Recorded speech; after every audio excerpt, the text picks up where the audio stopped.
Bibo sa atin lahat to. Pusin natin itong ating pansit po.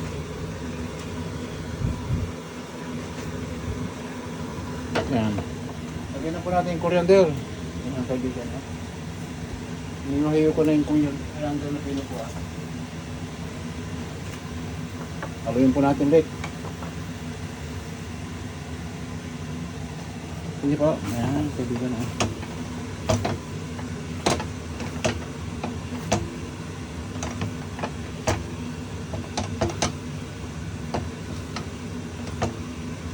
Yan po, oh.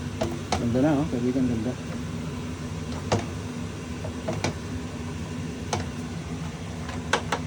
One teaspoon na sesame oil po. Ayan, kaibigan, ha.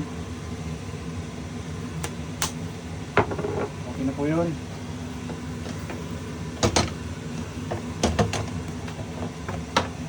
Ito yan, kaibigan to. Ayan. Woo! Sarap! Wow! Yummy! Yummy noodles, kaibigan, oh. Yan, ito niyo po, galo ko. Ba't ka na po yan, kaibigan? Yan. Ito niyo po, ganda oh. Ito niyo po, pagkagawa. Parang perfect na po ito ah. Ito kasi na po ah. Kaibigan oh. Ayan oh, kaibigan oh. Ayan oh, perfect po ito.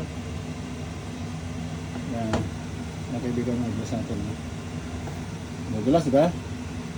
Ayun ang tamang timpla po. Kasi pag lumamig to, kuhan pa po yan, yung medyo mag-dry konti, kaya yun. Ayan.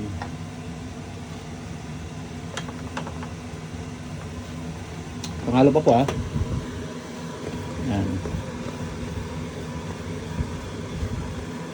Ayan. Woo! Ha-ha! Perfect pansit po. Ito niyo po. Anong duda yan na perfect po. Isos. Dirinin natin sa baso. Pero magsasali na po tayo. Ayan.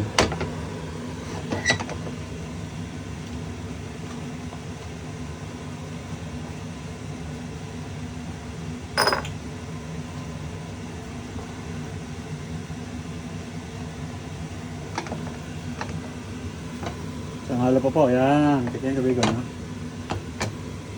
Ayan kaibigan. No? Ganda. Oh. Ayan. No? Ito niyo pa. Mr. Pansit. Mr. Noodles. Ito na po. Perfect noodles po. Ito gusto ng mga ibang lahi po to.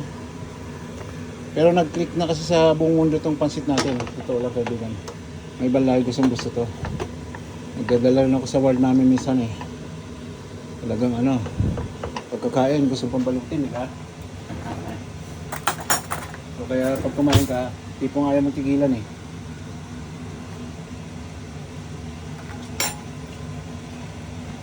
Sarap na po. Ano kaibigan?